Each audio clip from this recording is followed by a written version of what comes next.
जबकि सर्दियों में स्कूल जनवरी को लगता ही नहीं है। हमने उसकी नकल कढ़ाई किया, 1 तारीख को कोर्ट में पेश नहीं किया, 2 तारीख को किया तो मुस्तकिस को सूचना नहीं दी। इस एक सिपाही के 5-5 मकान, हैरानगी की बात है। इतने तो एसपी साहब के नहीं होंगे जितने। ये हमें 1 बार नहीं 10 बार जेल जाना पड़े तो हम जाने के लिए तैयार है।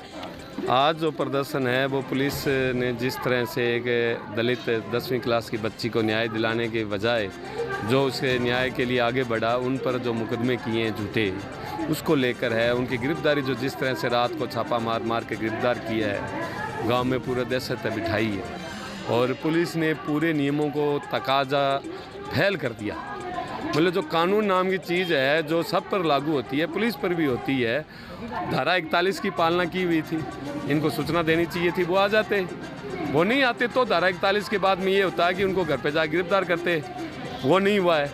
दूसरा जो एफआईआर दर्ज कराई है, ये मैं आपको दिखाना चाहूँगा। ये 8 नंबर एफआईआर है जो प्रिंसिपल ने दर्ज कराई है, सेक्शन 332, 353, 143 आईपीसी के अंतर्गत। इसके अंदर जिन लोगों के खिलाफ मुकदमा दर्ज कराया है वो प्रिंसिपल ये कह के आ रहा है कि 4 तारीख को सुबह 9:30, 9:30 बजे, मतलब ये इसके अंदर लिखा है। जबकि सर्दियों में स्कूल जनवरी को लगता ही नहीं है। हमने उसकी नकल कढ़ाई से, इनकी जो किताब है, इनके जो शिक्षा विभाग का आदेश है, उसमें स्पष्ट लिखा है कि 10 बजे स्कूल खुलेगा, 10:30 बजे स्कूल लगेगा। लेकिन 9:30 बजे राजकीय वादा कहाँ पैदा हो गई साहब? पुलिस ने इसको इग्नोर किया। एफआईआर के अंदर SC ST कहीं नहीं लगी हुई है।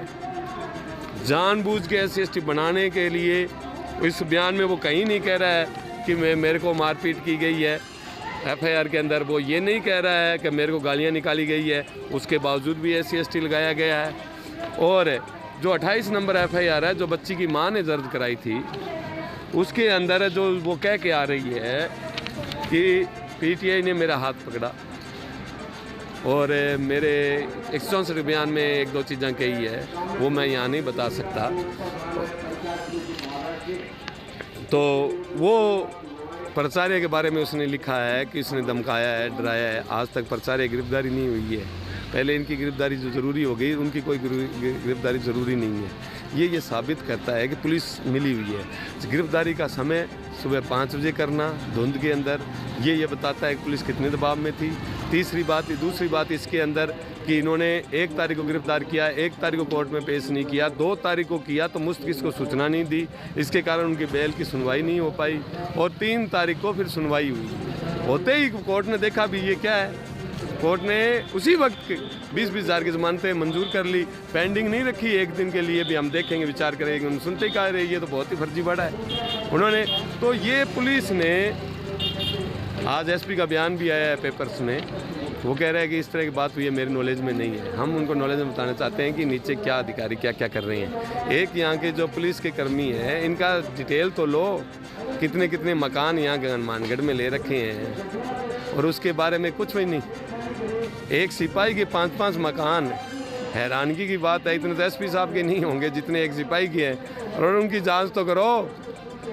तो ये सारे सवालों को लेकर आज हम आए यहाँ पर और हमारा ये आंदोलन जारी रहेगा। अगर प्रिंसिपल को गिरफ्तार नहीं किया तो 15 तारीख के बाद में यहाँ डेरा फिर लगाएंगे। CPIM की तरफ से जिला पुलिस अधीक्षक हनुमानगढ़ के आगे जो ये विरोध प्रदर्शन है, ये जो हनुमानगढ़ तहसील के गांव जरावपुरा के स्कूल की घटना है 4 जनवरी की। एक दलित बच्ची जो 10वीं क्लास की छात्रा है, उसके साथ वहीं स्कूल के PTI और प्रिंसिपल द्वारा जो बदसलूकी, जो छेड़छाड़ की गई, उसका जो था उसके विरोध में है। क्योंकि जो ये घटनाएं हैं राजस्थान में लगातार बढ़ रही है, दलितों पे, जो महिलाओं पे जो इस तरीके की घटनाएं हैं। लेकिन ये जो जब हम ये सोचते हैं कि हमारी बच्चियां स्कूल में सुरक्षित है, 10वीं क्लास की छात्रा है, बड़ी मुश्किल से स्कूल लगा है, हम अपने बच्चों को स्कूल भेज रहे हैं, लेकिन हमारी बेटियां जब स्कूलों में सुरक्षित नहीं है, जिसको मंदिर मानते हैं, जिसमें बच्चियां जब प्रवेश करती हैं तो उस मिट्टी को चूम के उसके अंदर प्रवेश करती हैं, वहीं उस जगह हमारी बच्चियां सुरक्षित नहीं है, तो हम क्या उम्मीद करते हैं कि हमारी बच्ची घर वापस सुरक्षित आएगी। जिस तरीके से की घटना उस बच्ची के साथ हुई, पूरा गाँव उस बच्ची की मदद करने के लिए स्कूल के अंदर आता है, वहाँ के सरपंच भी आते हैं।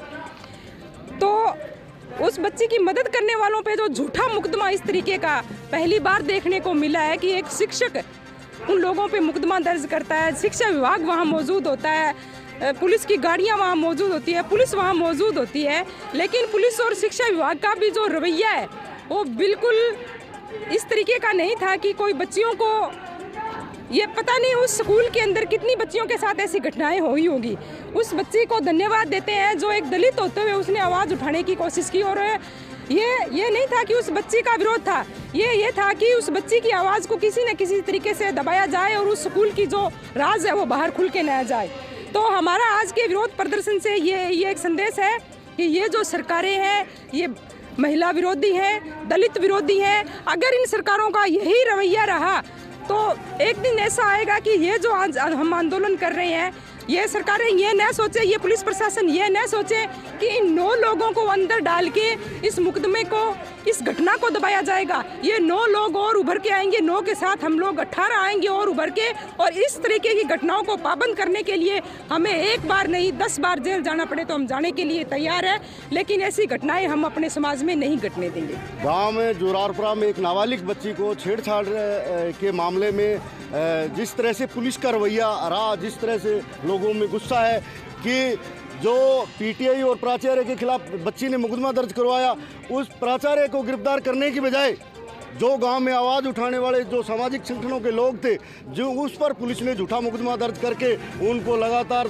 आज 5 दिनों से जेल में बंद है। वो कल ही उसकी जमानत हुई है। उसके विरोध में जिसने भी पुलिस कर्मियों ने उनको बच्ची को धमकाया, उसको बयान देने से मना किया, जो डीवाईएसपी है यहाँ का प्रहलाद राय और उसके रीडर ने जिस तरह से पैसे का लेन देन करके और जो आंदोलन करने वाले या आवाज़ उठाने वाले लोगों पर झूठा मुकदमा करके जिस तरह से जेल में पहुंचाया, उनको उनकी जांच की मांग को लेकर आज एसपी कार्यालय के ऊपर आए हैं। अगर उसको निश्चित रूप से सही जांच नहीं हुई तो निश्चित ही पूरे राजस्थान के अंदर मार्क्सवादी कम्युनिस्ट पार्टी आंदोलन करेगी। तो निलंबित करने की मांग कर रहे हैं। हाँ बिल्कुल, जो दोषी पुलिसकर्मी है वो जांच में अगर दोषी पाए जाते हैं तो हम उसको निलंबित की मांग करते हैं। और अभी तक प्राचार्य को गिरफ्तार नहीं किया गया उस मामले में जो बच्ची ने मुकदमा दर्ज कराया था, उसको भी हम सस्पेंड कराने की मांग करते हैं। आगे की रणनीति क्या है? आगे की रणनीति है, अभी प्रदर्शन है, उसके ऊपर एसपी महोदय ने अगर संज्ञान नहीं लिया तो निश्चित ही हमारी भारतीय कम्युनिस्ट पार्टी मार्क्सवादी पूरे जिले और पूरे राजस्थान के नेताओं को बात करके और पूरे राजस्थान के अंदर आंदोलन छेड़ेगी।